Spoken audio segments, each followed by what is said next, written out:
Now, former Greek Finance Minister Yanis Varoufakis says South Africa must not go to the US with the begging attitude, but rather engage in an honest bilateral engagement as US President Donald Trump shuns weak leadership. Varoufakis has called on the international community to support South Africa as the country is experiencing pressure with the cases it lodged against Israel at the International Court of Justice and the International Criminal Court. In an exclusive interview with the international news editor Sophie Mokoena, Varoufakis says the world must rally behind South Africa. In this very historical moment, our generation across the world is stigmatized by the shenanigans of an apartheid state, the only apartheid state left in the world after your brave people overthrew your apartheid, which is perpetrating, the Israeli apartheid state, a genocide. And that stigmatizes all of us. We will all have to answer to future generations. And in this moment, at this very historical juncture, it was the South African government and its team of exquisite lawyers in The Hague at the International Criminal Court who have done the whole of humanity a great favor by prosecuting this particular genocide in an exemplary manner, in a manner which I think that only South Africa could pull off. Because let's face it, those lawyers in The Hague that come from South Africa have been trained by people like my good friend, the late George Bezos, Nelson Mandela's lawyer. It is this whole history of the anti-apartheid, anti-white supremacist ideology that South Africa has brought to bear in international courts, which are on the verge of losing any authority they have. And South Africa has done a great favor to the international courts, to humanity, by taking this very courageous stance.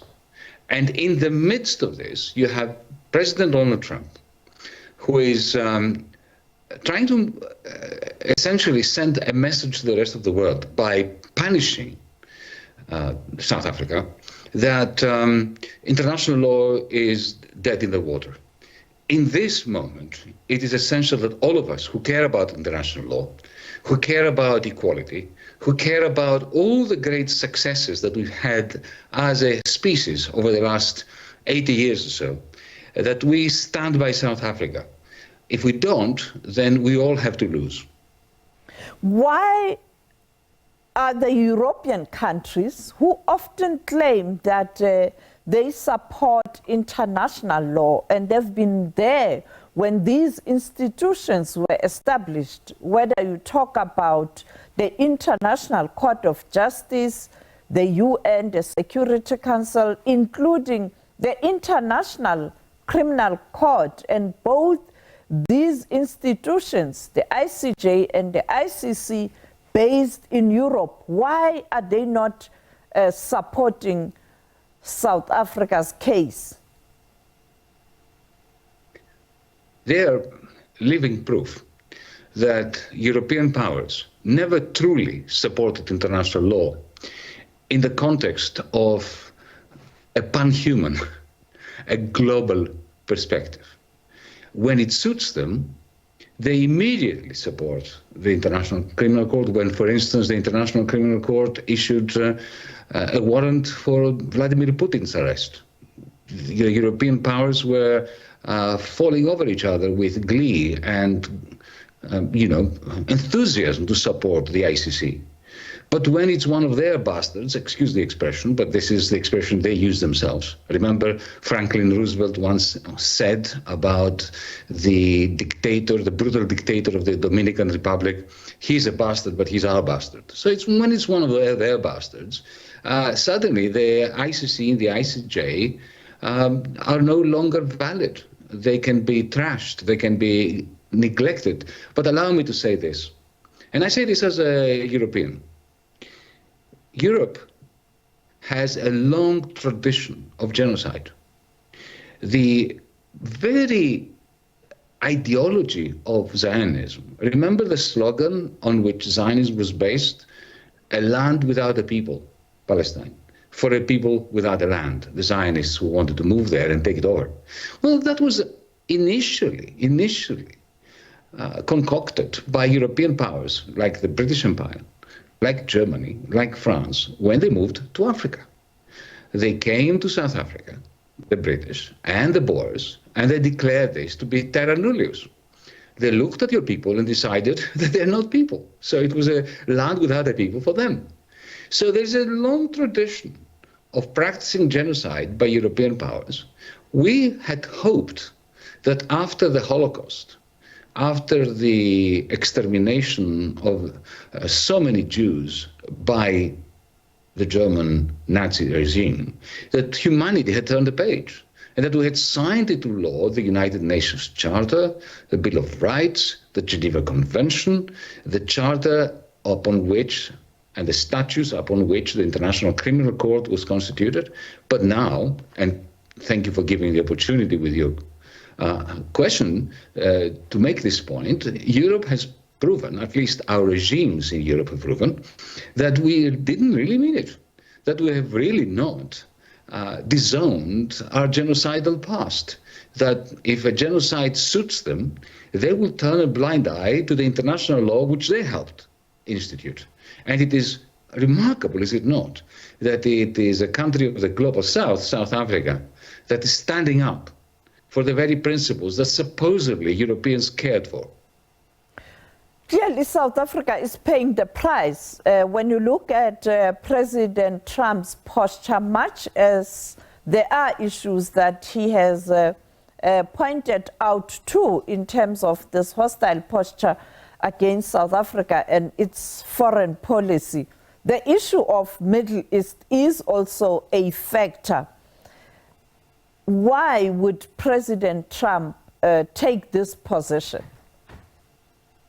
President Trump, along with some of the oligarchs who are fully in support of him, think of the gentlemen that are surrounding him, Peter Thiel of Palantir, Elon Musk of Tesla and SpaceX, very interesting figures.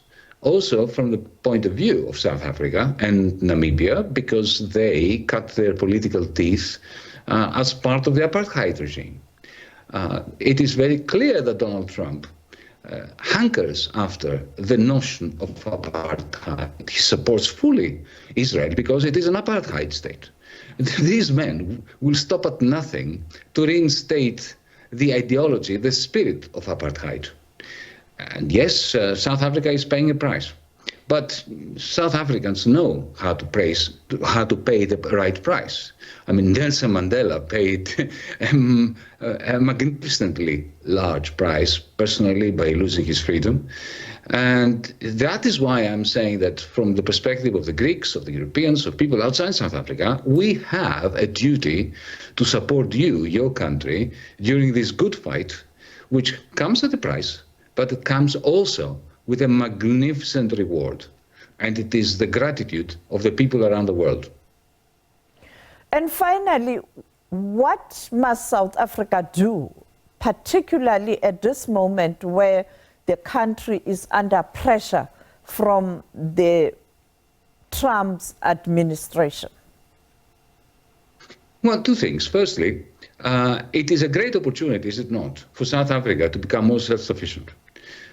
South Africa has many unused resources. There are better ways to organize your own political economy in order to become more self-sufficient, to create better facilities for producing the pharmaceuticals that you're importing from the United States. It is a crisis, but it's also an opportunity to become more efficient and more self-sufficient. Secondly, men like Donald Trump do not appreciate yes men. So it is crucial that your government does not make the mistake of go begging to the White House, of turning the other cheek to Donald Trump. He doesn't appreciate weaklings. You have to show strength. You must be moderate, but at the same time, not beg for his forgiveness, as some other leaders around the world have done, to their great detriment. And in the end, Donald Trump looks after the bottom line of the businesses that do business with South Africa. And to the extent that there are American businesses that make a profit out of South Africa as part of a mutually advantageous trade arrangement with South African companies and the South African state, they will continue to do this. So, stiff upper lip, more self-sufficiency, use this crisis as an opportunity to improve your political economy, and remain unbowed.